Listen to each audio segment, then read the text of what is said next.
I think now only one woman is in top 100 of absolute ranking list. Of course, I would like to see more of them there. But first of all, there has to be awareness that support is needed, because I think women are kind of superhuman.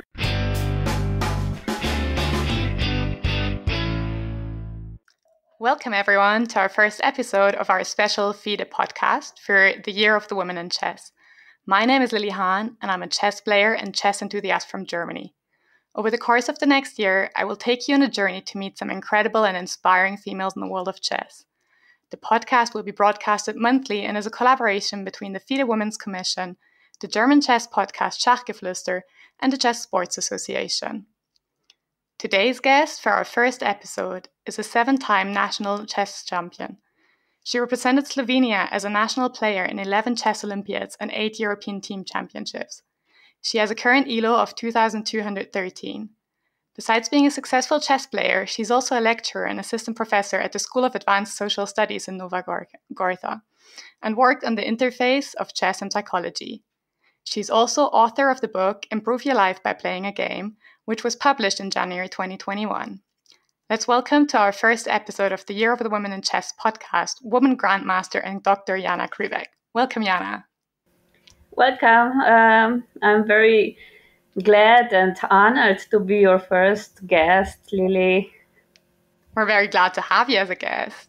So looking at the list of things you do, from working as a professor to writing books, do you actually still have time to play chess yourself, whether in a league or some kind of tournament, or maybe even as part of this new big online chess hype?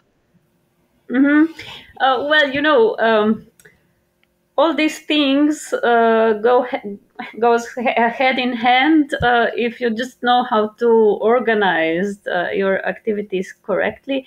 And so I really do things that complete themselves from my professional point of view. And chess, I try to combine my research and my passions in chess and in psychology. So it's not impossible if you know what you like and you set your priorities, and you can do many things together. But yeah. That is true. I guess like having such a busy life, it is quite important to organize everything. Maybe because we're going to have a lot of international listeners, we can start looking a little bit at your chess career, and you can tell us when you started and like maybe from the many Olympiads you played, whether there is one you have particularly fond memories from. Mm-hmm. Yeah, I'm already kind of a fossil in chess, at least in Slovenian chess. I played in 11 or maybe in 12, I'm not so sure anymore, but okay, quite a big period, at least only from chess Olympiads. It's more than 22 years that I'm involved in chess playing. So I started to play chess not so early, but at the age of 9, I think, around. And my first Olympiad was in Yerevan at 16. And since then, I was in the team each Olympiad. So I'm very proud of that. And now I have my own family. With a small child, it's a bit difficult to participate, but I participated in the last European Championship that was held in Slovenia in November in Termečatež, and my little boy was only 5 months old, but you see, everything is possible if you have the right support in your surrounding, and it was really great experience. I enjoyed playing chess. We had fun there, and I really don't regret it. So yeah, I still try to play, but of course, it's not the same as before when I played, let's say, semi-professional. You know, the openings, everything was a bit more structured than now. Now I come to tournament and I wonder which opening I play. I forgot already. So yeah, and it's not a nice feeling. I must admit, it's not a nice feeling to be lost in space. At least in the beginning of the tournament. Then, when the tournament goes towards the end, I warm up. Let's say. But yeah, on the other hand, I don't take it so seriously, so it's a bit less stressful, and I enjoy the game itself more. Of course, if I don't lose too much of the games. So it has pluses and minuses, but chess is so deeply rooted in me that I will have problems to completely abandon it. I guess that's quite a lot of interesting topics we touch upon straight away, because I guess, like, especially for families, there's always discussion on whether, for example, childcare or something should be provided at tournaments, whether that would be more helpful, or, for example, whether the online format now makes it easier for people or women with families to play. Yeah. Any thoughts on that? Well, I don't like the world to be completely online. I agree that there are some advantages, and yeah, of course, easier to do things online. But at the end, to meet people live, it's something completely different. Also, to play chess on live tournaments. So I don't know. I prefer live chess, and I must say that I have had a very pleasant experience on this European Team Championship when one of the player, I think she was from Scotland, approached me and asked me if I play here, and I said yes. I was with my baby, and yeah, and she said, I admire you, and it's really good to see such examples of playing with small children. So I think it's not impossible, but I agree that it would be very good to provide some support for women in this manner, because of course it's difficult to combine family life with chess playing, and I believe lots of women players abandon chess when they have families and start serious jobs. So I think much can be done from FIDE, and also from educating society how to be supportive to women, and how to encourage them to have other roles, not just being a mother. Of course, being a mother is great, but it can take the whole person, and I think it's also good for the child not to lose yourself completely in other perspective, other interests that you had before, but that you continue to be a person with many identities, with things that you do with your interests, because I think it makes your life richer, and you are more satisfied, and therefore child can learn a lot from rich life of its parents too. That's true, and it's probably the first step into being a good chess player itself for the little one, if it's already been at a tournament, European Championship, being 5 months old, I guess. Yeah. Already achieved more than the majority of us will do. Yeah, well, I don't know if you remember something, but yeah, maybe. Yeah. So talking a bit more about your time, we can maybe go back to the topic of children or mothers in chess later, but maybe focusing a bit more on the chess for now. So during your chess career, you played like loads of tournaments, as I said, like all the Olympiads and team competitions, but also a lot of individual tournaments. And I'm just wondering if you could maybe explain to us if you have any preference for a team or individual championships, and if you feel there's any difference the way you, for example, prepare for the tournaments or play during the tournaments, maybe also for the mental pressure you have during the tournaments.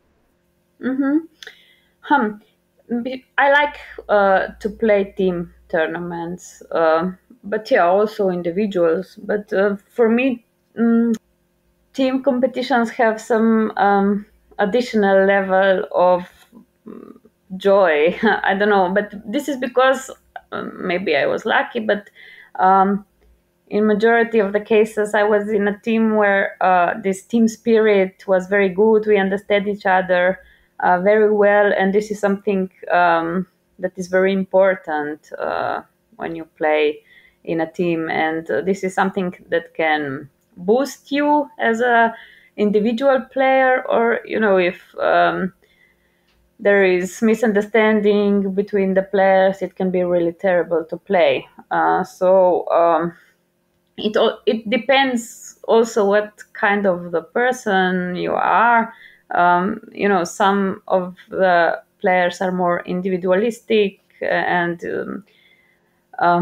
they want to have their own path and their own pace of living on the tournaments, playing. You have to be adjustable when you play for the team. You cannot put yourself on the first line, but the team, and the team result is more important than your own result. I don't know, you will not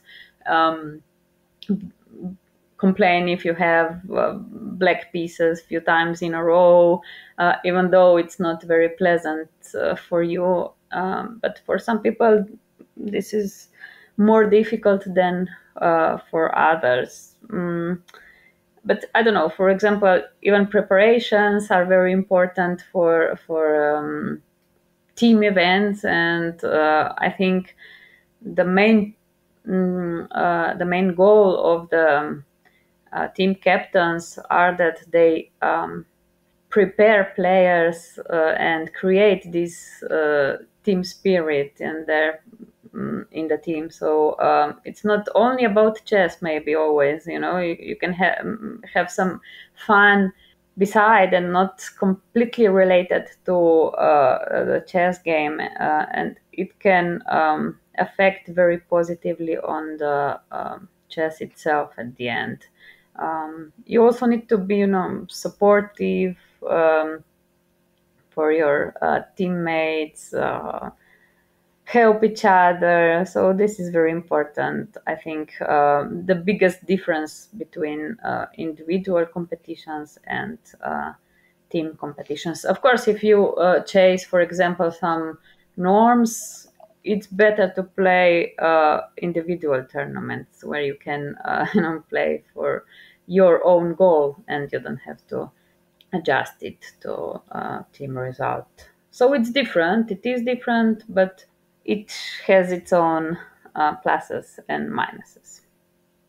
That is true. And I guess one of the beauties of chess is that we can decide whether we want to play in a team or individually or mix it up compared to other sports, which are usually one or the other. True. Yeah. True. Yeah. Talking a bit about preparation, because you touched up on it. So I'd be very interested to hear, first of all, how you prepare for tournaments in terms of chess. Like, how do you train? Are you like a person that trains with books? If so, do you have any favorite book? Or also, I guess, from your side as you're from the psychology side, it would be very interesting to hear if you, for example, have a routine before a game, how to calm down, or if you're generally just not a nervous person. Yeah. Well, I never liked training and preparation too much. I prefer to play. Yeah. I don't know. I enjoyed tournaments much more than training, and you learn from tournaments as well. But okay, of course, it's not impossible to not to train, to avoid training completely. Well, I must admit now, as I said, my career, my chess career, is not is in decline. So I don't train as much or at all. But before, when I was younger, I had trainers, and it was a period when I trained every day after school. I trained with one Bosnian chess player, international master, Zlatko Bashagic, and he moved to my hometown, and we train after school every day. But it was a long time ago, and there were different times. At that time, computers were not that strong, so we trained on the board mostly, and I had this big map where I wrote my variants on hand, and today it's impossible to train like that or play like that. But at that time it was normal thing to do. Everyone had such books that we were carrying around the tournaments. But yeah, after that, I trained also with Michal Chishin, for example. He's very well-known world trainer. We had some camps, for example, with Federation, and he was the main coach of our team, selector also, team captain. And Mika Tmatiash also gave me a lot in my chess career, especially in this later period when I had to switch to computer chess, and he gave me lots of these huge variants computer, and that I tried to memorize, but I was never good at it because I didn't have such a motivation to learn by heart.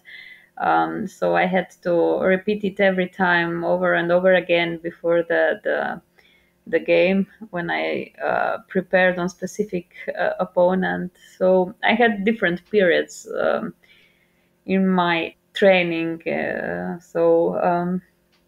You have to be adjustable in this way too. Now I guess this Alpha Zero brought another level to preparation as well. I think as far as I know, Carlsen is very good in being so adjustable. So he already used this kind of new programs and in his preparation, and includes this new way of thinking in his preparation. So it's also this shifts of perception, how to prepare is very important. And also psychological side, of course it's important, and I think too many times overlooked. We always think that only chess variants and chess variations are the one that are important for the next game, but there are lots of things in our head that are not exclusively related to chess game, but have a very big influence on our play.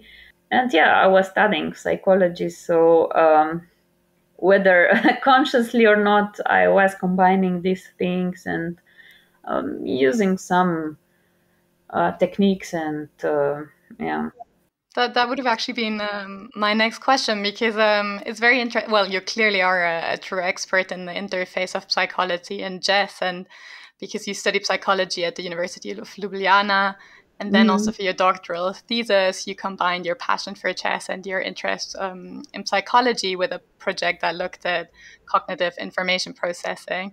And I was wondering, if you when you first decided to study psychology, did you already have in mind that it would be possible to have like chess-related projects in there, or is that something that developed later on? No, I didn't have that in mind from the beginning.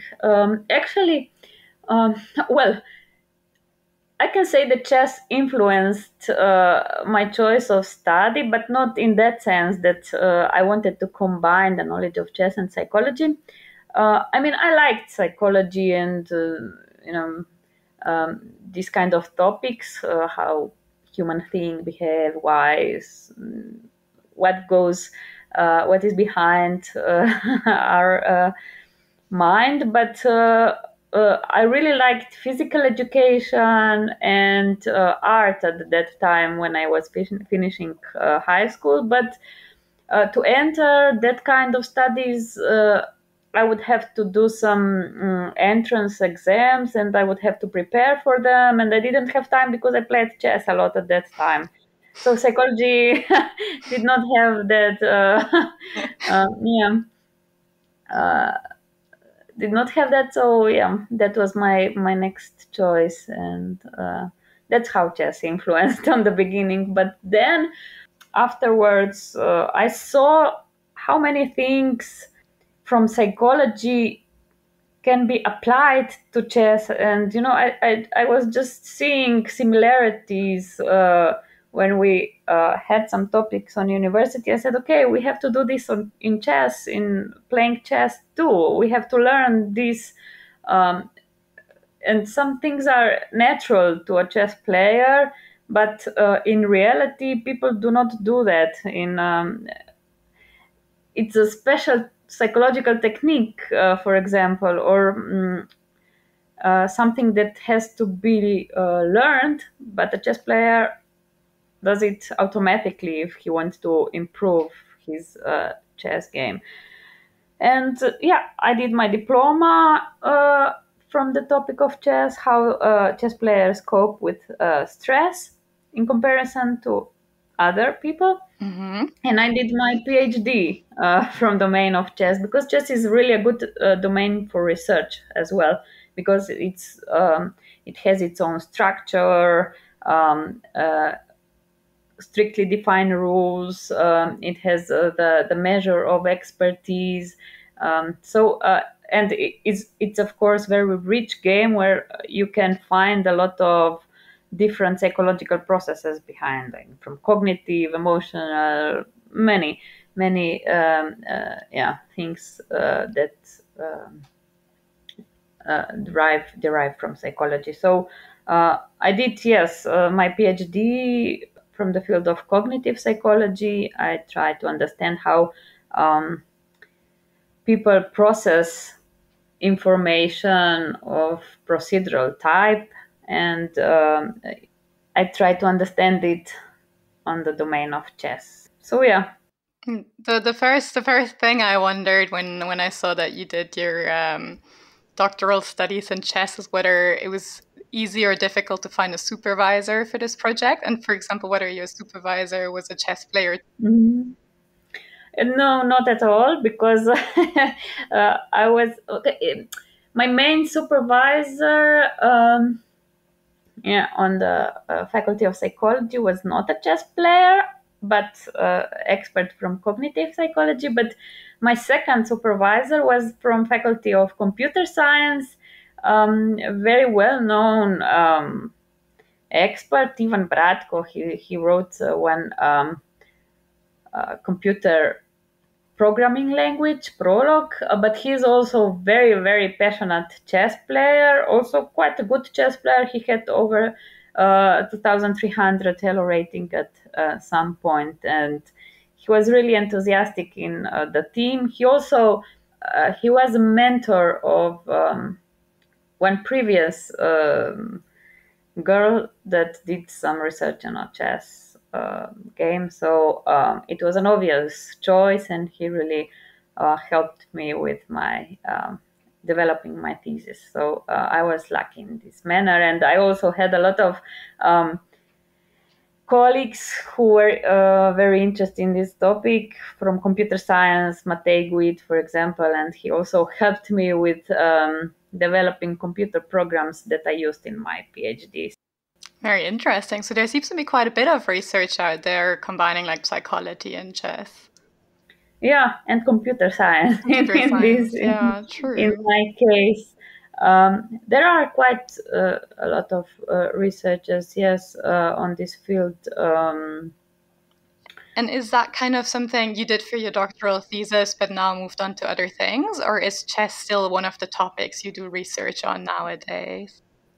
I mean, the doctoral thesis needs to have a contribution to science in general. Mm-hmm. So it has to be, generalized to other topics. So I had to combine my findings on the domain of chess with other theories and domains. It has to be like this. And of course, in my academic work, I need to do other things as well, not just chess, unfortunately, because I would like to. I mean, this is my passion, and also I feel like I have the most knowledge in the intersection of chess and psychology, and this is something that I can understand, and I think I can give the most. But yeah, unfortunately, I cannot choose all the time what the research will be. You know, there are different project funds and so on that are set with the topic, and I had to take what, Yes, of course, of there course. is. So yeah, you have to be adjustable in life and flexible. So But if there will be an option, we can hope for a follow-up study. I would love to. Just waiting for some opportunity to come. I will probably apply for some project connected with chess, because yeah, or be lucky to be invited in some project. And do you think it's like a bilateral relationship we have between chess and psychology? Meaning, so as chess players, we can learn from the psychological concepts maybe on how to deal with stress, these kind of things. I guess we're going to touch a bit more up on that in your book later on.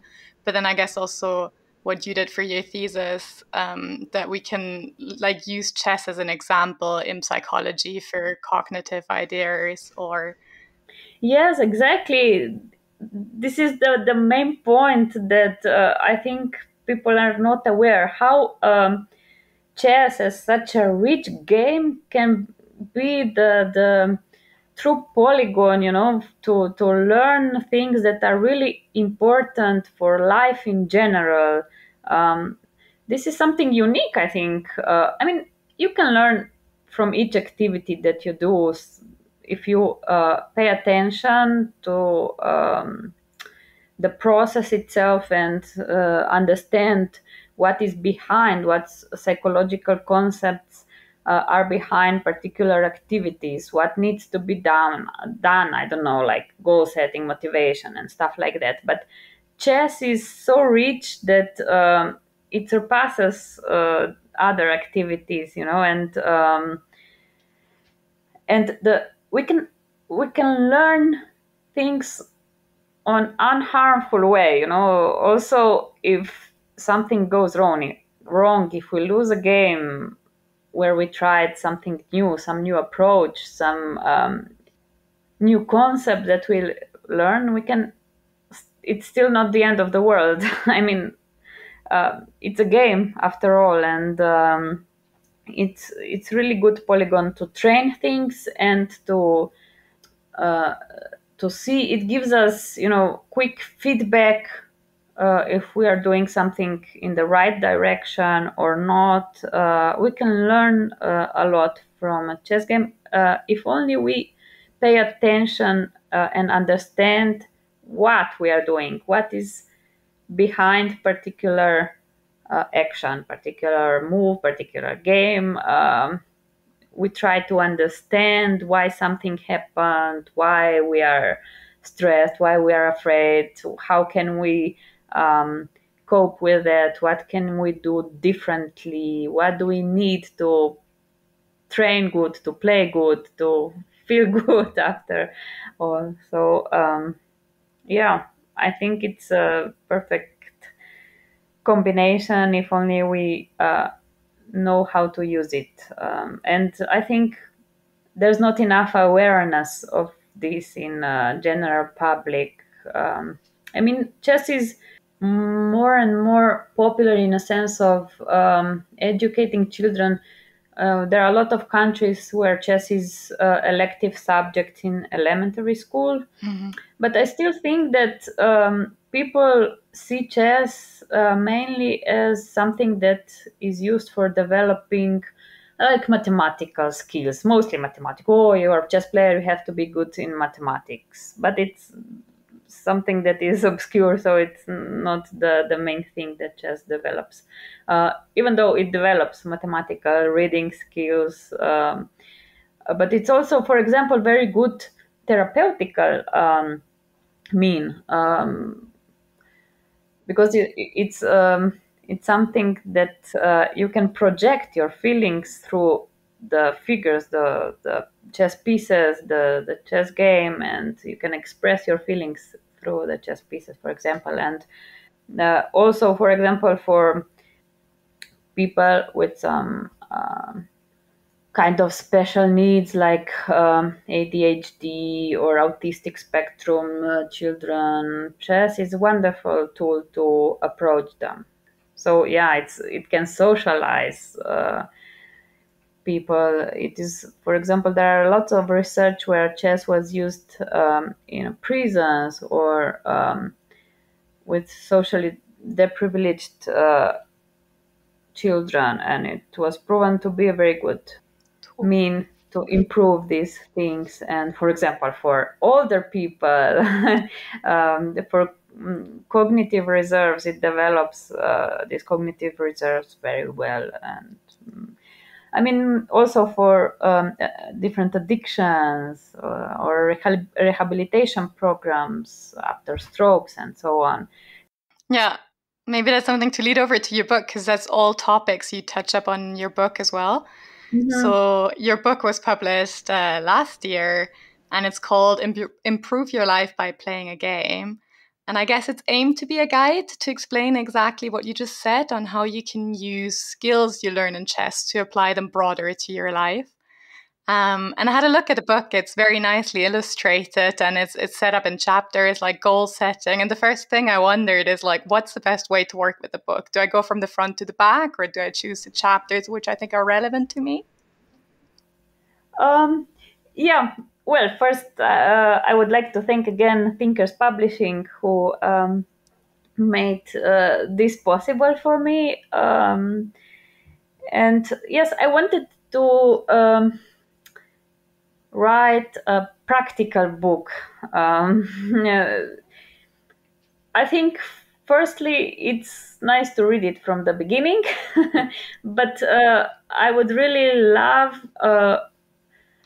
that the reader would come back to my book, that the person would have the book in the bookshelf, and from time to time he would remember, I would like to check this thing, and open the book again on different pages and different chapters, and remember something that is useful, or because we have to remind ourselves on these things that are important in life, and things that we have to pay attention to. So it's not a book for one time read, but to check it more often. But I tried to design it in a way that it's interesting, not that it that it has some illustrations that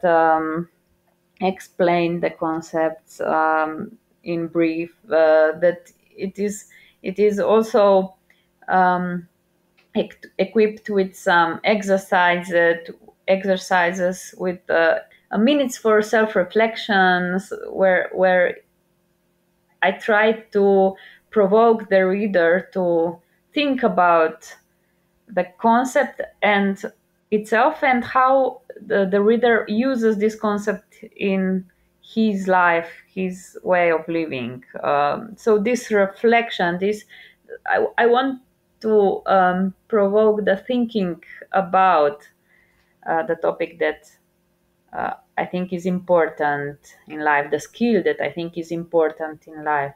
And I also include, for example, lots of quotes from famous and successful people, from wise people, who in a way approve these concepts and say, okay, this is really important in life. So or show the importance of these concepts and skills in life. So so that the reader can see how these successful people are aware of the importance of different psychological skills. And I also want to say that the book is structured chronologically from the skills that we learn through the training period, then what can we learn during playing a chess game and a chess tournament, and what is important from psychological point of view after the tournament. And yeah. Do you think this is applicable to like a broader audience? Because I mean, you have a view on chess as a semi-professional chess player, as you said. But then I guess like the big, broad range of people are like amateur players. But I guess like the concepts are all applicable no matter what level you play at. Yeah, I wanted to address the book to a broader audience. That's exactly my point. Not to it's for general public, because the chess examples are only the examples of the skill, the expression of particular skill, but it can be seen everywhere in life. And I also give examples from real life, and also from the chess game, but you don't necessarily need to play chess to understand what I want to say and to understand the book. So I think, for example, for chess trainers or educators on very different levels of education, it's appropriate to understand these things.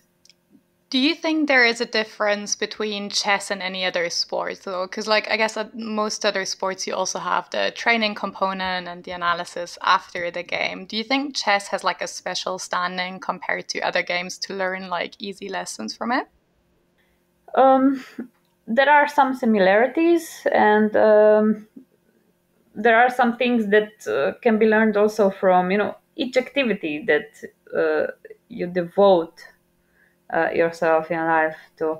I don't know, as I mentioned, find motivation is good everywhere in life. Whatever you do, you need to be motivated. You need to know why you are doing this thing, and if you would do this, then you would be better in performing this activity.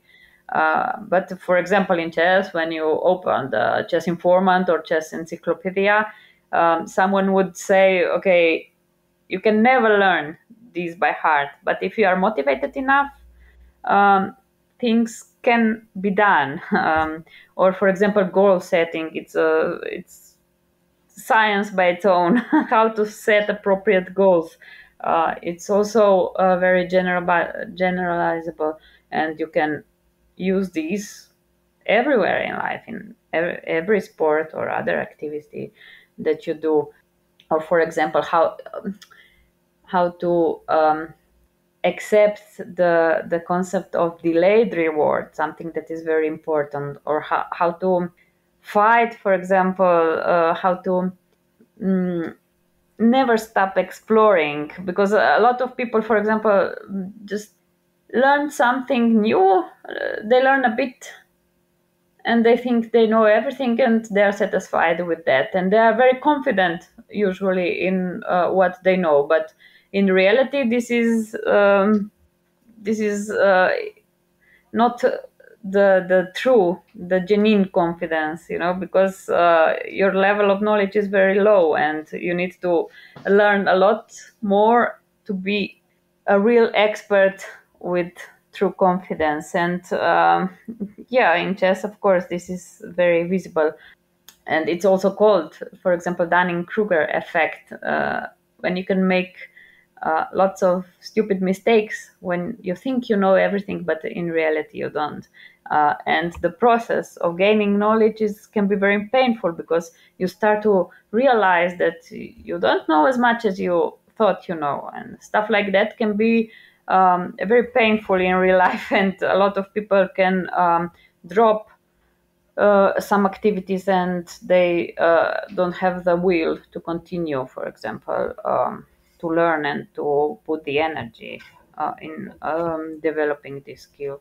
But chess, I think chess is unique in its richness because it has this cognitive part where you can learn, for example, some memorization techniques, some systematic thinking, decision making, for example, risk taking, optimistic thinking. Creativity is also very, very important in life, and chess is a perfect tool to develop it. Flexibility is something that is cannot be avoided in chess. You need to be flexible and adjust your thinking, which if each move there's different position. For example, then taking responsibility for your actions, it's also something that is maybe in chess exaggerated, if I say so, in comparison to other sports, because here you have 40 moves and each move is a new move that you need to take. You cannot say, okay, now I will not play a move. You need to take responsibility for your actions in each move, and then you win one game. But for example, in other sports, you just make one jump and then it's over for the time being. So patience is something, for example, that is very useful also in some positions in a chess game. Activity, on the other hand, you have to be patient. You cannot, go with the head through the wall, but on the other hand, you need to be active in a game. It's something, I guess, maybe a unique combination in chess. And you understand, in this manner, chess is so rich that you can find everything. Yeah. In this, on the first side, it's peaceful game and a very elementary game with some few pieces of wood, but behind there are so many things that are going on that you can find something for everyone. Yeah, And it's true. Like endurance, creativity, kind of like loads of different skills required. I'd like to come back to one of the points you talked about, because we discussed quickly that overconfidence can be quite negative and lead to mistakes. But we also know that having some kind of confidence in your game is equally, it can be quite important. And I guess that brings me to the idea of mental strength and how important the psychological concepts are in performing well in chess. And I know that you and the FIDE Women's Commission have some events planned for the upcoming years, so maybe you want to tell us a little bit about that. Yeah, we will have some workshops on the theme how to develop mental strength, but all these concepts that I was talking about are included actually in everything is connected in psychology, behavior, cognition, and emotions. But yeah, of course, self-esteem is very important, but healthy self-esteem. Here, maybe we are more on the mental health field already, and it's also, we cannot avoid it actually. We need to understand if we have a healthy way of view of the world, view of ourselves. In psychology, we say healthy or unhealthy emotions, healthy or unhealthy behavior. So healthy is something that leads us towards our goal, towards our happiness at the end. And unhealthy is something not necessarily sick, but unhealthy is something that is not useful for us. It's not useful for our living. And each of us starts at the beginning, and there are lots of influences from our surrounding that can be unhealthy, that can give us some distorted view of, for example, ourselves or the world, and we can live with that many years, and we can have some cognitive distortions, for example, where we think that we need to be perfect, we need to satisfy all the people, and this is something that can be a big burden for us, and it can lead our actions, it's something that usually we are not aware of in everyday life. So we first start to question ourselves. Who are we? To get to know ourselves. What are our thoughts? What is our behavior like? How do we feel our emotions? Why do we feel some unhealthy emotions at particular events? What is behind our unhealthy emotions? Are they justified? What can we do to improve these things? What can we do to correct these things in a way that they will serve us better, that we will have a better functional life? So it's something that improves our life, that makes our lives better. In general, in psychology, there are three topics, three fields where we, let's say, correct things, improve ourselves. So behavior, emotions, and cognition. And from other side, there are three causes for our states. So it's our innate characteristic, something that we bring to the world. Then it's social impact, and this is something that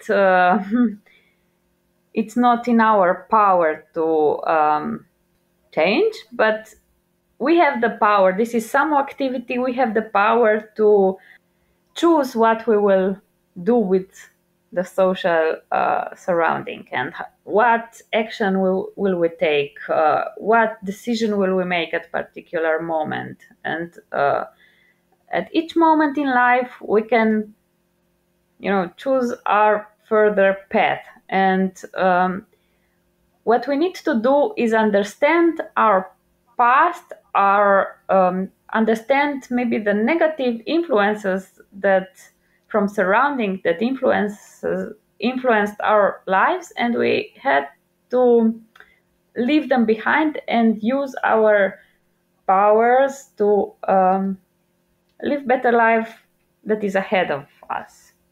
I don't know if maybe I'm complicating too much, but yeah. No, I think it makes sense. And I guess the topic of mental health or mental strengths, especially in sport with Simone Biles and Naomi Osaka in tennis, got quite a lot of publicity in the last year. And it's something to think about in chess as well, but then also think on how mental strength can be used to maybe even draw lessons again, or draw confidence from chess or something like this, and learn lessons from there, then to apply to other areas. So I'm very much looking forward to the workshops and what we will be learning there. Are there any information yet on who this will be open to, or will this all be still published on the FIDE website? Where are we going to hear about this?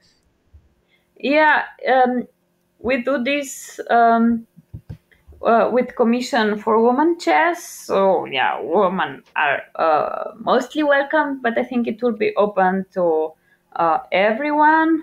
But everyone who are prepared to do something on themselves, who have open minds, let's say. And yeah, the goal is to increase the awareness. First, the awareness of the power of the mind. I think we are not aware of the power of our mind, how it can have the consequences in also materialistic things, like at the end, money or success or better performance, for example. And then we will do some self-examination, let's say, some assessments, psychological assessments with some questionnaires, and understand some key topics that are important for mental strength. And we will also discuss some deeper aspects of our personalities, as I was speaking before, these core beliefs that are grounded in us, and how to face these things. And then we will also get to know some techniques and some solutions that help us to improve mental strength. So at the end, the main goal is to have a better life in general, but to have better self-esteem, better performance, or whatever it is that we want to give our attention to, or give our energy to. Of course, I must say, in psychology or psychotherapy, there is no magical stick. This is something that everyone has to know. No one has a magical stick and or a magical pill that will give it to you and you will be stronger. But it is work, and with educating, you start to you have the basis where you can start to work on these things and develop mental strength. So it's not something that is magical, but it's training and work, as always and everywhere. These workshops will be there will be 10 workshops, and it will be organized in a way that there will be lectures, but also some exercises and some self-examination and so on, and discussions, I hope. Sounds absolutely amazing. So to all the listeners interested in this, even though it's not a magic potion, but a lot of work, if you need some, or if you want some tools on your hand from an absolute expert in the area, do join the seminars. You'll find some more information about this posted on the FIDE Women's Commission website. And we're quite interested to see what the workshops are going to be like. Yeah. Then I think we're already heading to the end of the podcast. Maybe one final question. Besides the workshops, which you're of course going to be part of, is there anything you could think of that you would like to see in the Year of the Women in Chess that you might think would be a good idea, or something to maybe increase female participation in chess, or make the chess community feel more open for the women that are already there? Yeah, well, of course, there's a lot of room for improvement for women in chess. I don't know about the special event now, but I think the Women in Chess Commission is the first step from FIDE to acknowledge the importance of inclusion of women in different areas in chess, not only playing chess, which we know that few women are in top 100. I think now only one woman is in top 100 of absolute ranking list. Of course, I would like to see more of them there. But first, there are also other stakeholders' position, arbiters' position, leadership positions where I want to see more women there. But first of all, there has to be awareness that support is needed, because I think women are kind of superhuman, where they are combining a lot of different areas, and they're responsible for different important things, and therefore they need support in several areas in society. And I really hope that this will improve, at least start to improve, in this Year of Women in Chess. We're at least hoping to introduce the listeners to some amazing women in chess, whether it's arbiters or players or other position, with this podcast over the next year. So I hope you guys are all excited for the next few episodes to come as well. And I guess that brings us to the end of today's episode. So thank you very much, Jana, for joining us today. Thank you for inviting me. As you said, this is one of the very important, but one of the steps to include more women and empower them to join the important functions in chess as well. So thank you for your participation as well. Thank you very much. Bye, everyone. Bye.